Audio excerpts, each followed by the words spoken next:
Hello everyone, आप सभी लोगों का इस वीडियो में वेलकम है। जो आपको हम बताने वाले हैं कि बीए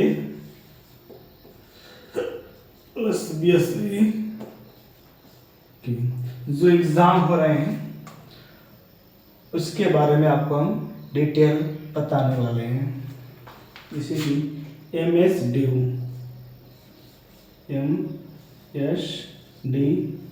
ठीक है, यानी कि महाराजा सुहेल देव यूनिवर्सिटी, ठीक है, आजमगढ़।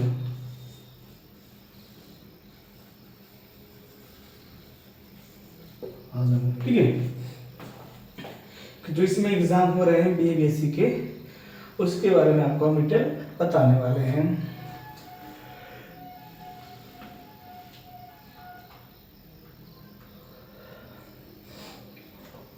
जो अब की बार से एग्ज़ाम हो रहे हैं वह MCQ टाइप के एग्ज़ाम हो रहे हैं, ठीक है। जो एग्ज़ाम हो रहे हैं BA और BSc के, वो हो रहे हैं MCQ टाइप के, ठीक है फ्रेंड्स। वो जो है MCQ टाइप के एग्ज़ाम हो रहे हैं। और जो नंबर ऑफ क्वेश्चन की अगर हम बात करें तो कितने क्वेश्चन आ रहे हैं, जो नंबर ऑफ क्वेश्चन है, ठीक है, तो नंबर ऑफ क्वेश्चन है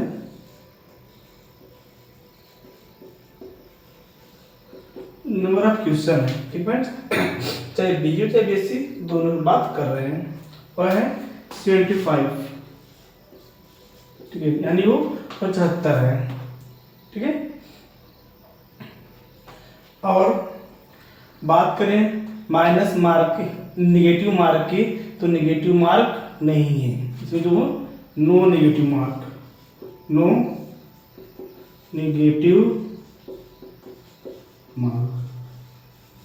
ठीक है, इसमें कोई निगेटिव मार्क नहीं है। जैसे कि हम उससे बोलते हैं निगेटिव मार्क, जैसे कि 1 2 3 4, ठीक है, इसमें का ABCD,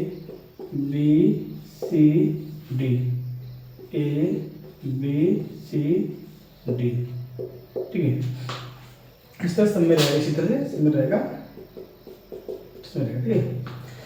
ऐसे मैंने अगर उसे कि A का B सही है तो मैंने B को सही कर दिया, और दूसरे का D सही था और मैंने C को गोला कर दिया, और ये गलत हो गया, ठीक है। तो अगर जैसा था माइनस मार्किंग, उसके हिसाब से नंबर कटता है। अगर माइनस मार्किंग 50% रहा तो अगर मैंने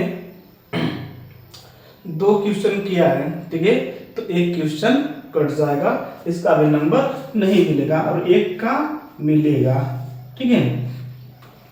इसे बोलते हैं माइनस मार्किंग, इसे बोलते हैं निगेटिव मार्क बोलते हैं, ठीक फ्रेंड्स। और इस एग्जाम में निगेटिव मार्क नहीं है। जैसे कि किसी स्टूडेंट को 50 क्वेश्चन आ रहा है, ठीक है, और इसे 25 क्वेश्चन नहीं आ रहा है।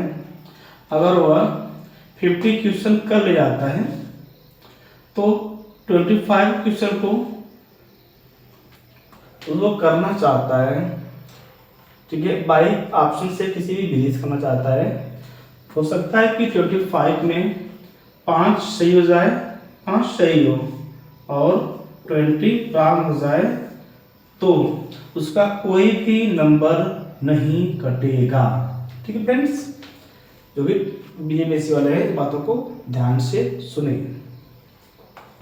और बातें करने वाले हैं, जो नंबर ऑफ क्वेश्चन है वो 75 हैं, लेकिन जो OMR सीट है, ठीक है, जो OMR सीट है उस पे जो नंबर हैं, ठीक है, उस पे जो नंबर्स हैं उसमें 4 कॉलम हैं। एक है, 2 है, 3 है, 4 है, ठीक है, 4 मैंने मान लिया, चाहे भी, ठीक है। तो एक में 25-25 के हैं, इसमें 25 रहेंगे, इसमें 25 रहेंगे, इसमें 25 रहेंगे, इसमें 25 रहेंगे, ठीक है। इससे इसमें एक से गिनती लेकर के यहाँ से एक शुरू होगा तो 25 यहाँ पे रहेगा, ठीक है। इस तरह से सब में है तो 25 में 50 हो जाएंगे, 75 हो जाएंगे, 100 हो जाएंगे, ठीक है।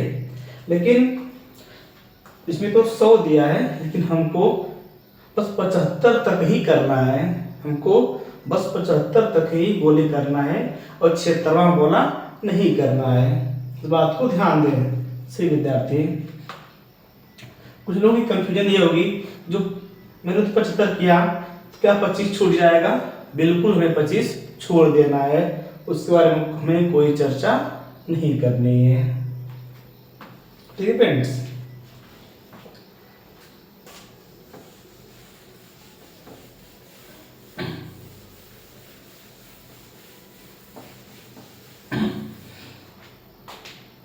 अगर बात करें पेपर की, तो पेपर कैसा आ रहा है, ठीक है। तो बात करें पेपर की, ऑल सब्जेक्ट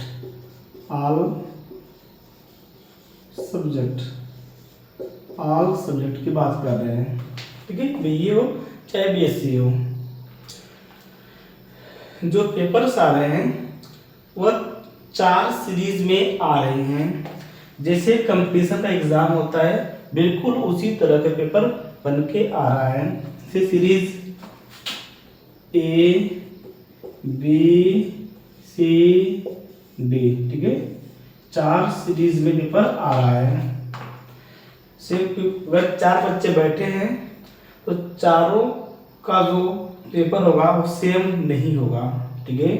पेपर सेम नहीं होगा कि किसी चारों को ए मिल जाए, ठीक है, या चारों को बी मिल जाए, ऐसा नहीं है।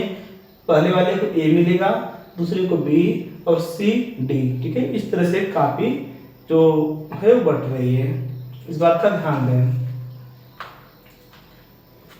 और जो क्वेश्चन बन रहे हैं, ठीक है, जो क्वेश्चन बन रहे हैं, तो जैसे हम बात करते हैं कि किसी भी बीए या बीएससी में अगर यूनिट है, ठीक है, मैंने माना कि 8 यूनिट है, 8 यूनिट है, ठीक है।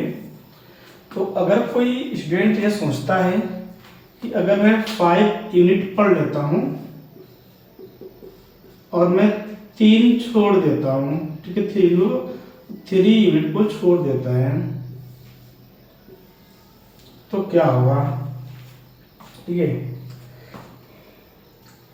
इसमें ध्यान दें कि जो क्वेश्चन बन रहा है वह हर एक यूनिट से, ठीक है, वह हर एक यूनिट से क्वेश्चन बन रहा है।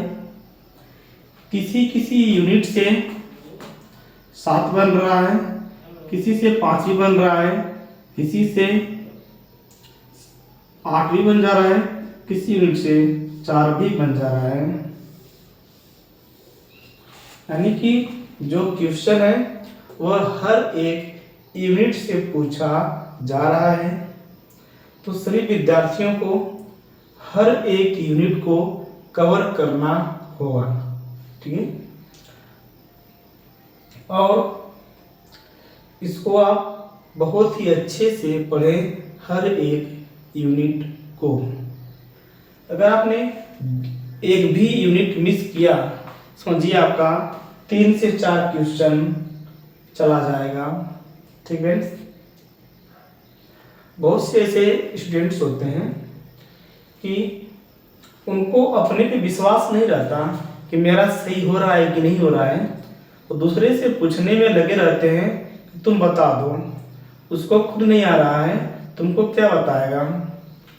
और वह बता भी देता है, सही बताता है या गलत बताता है, बाद में डिफाइन होता है, ठीक है। अगर वह एग्जाम पीरियड में कोई दूसरा कैंडिडेट बताता है किसी भी क्वेश्चन का आंसर, जो पूछता है उसे लगता है कि ये बिल्कुल ही सही बता रहा है, ठीक है। और कुछ ऐसी बातें हैं जो आपको बताने जा रहे हैं। और ही।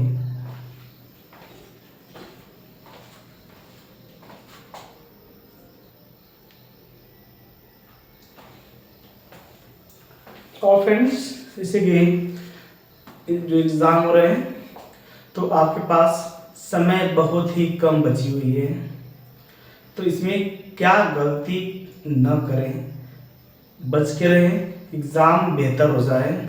जैसे जो अपना पहले का नोट्स हो, अपनी हैंड राइटिंग का, उसको पढ़ें।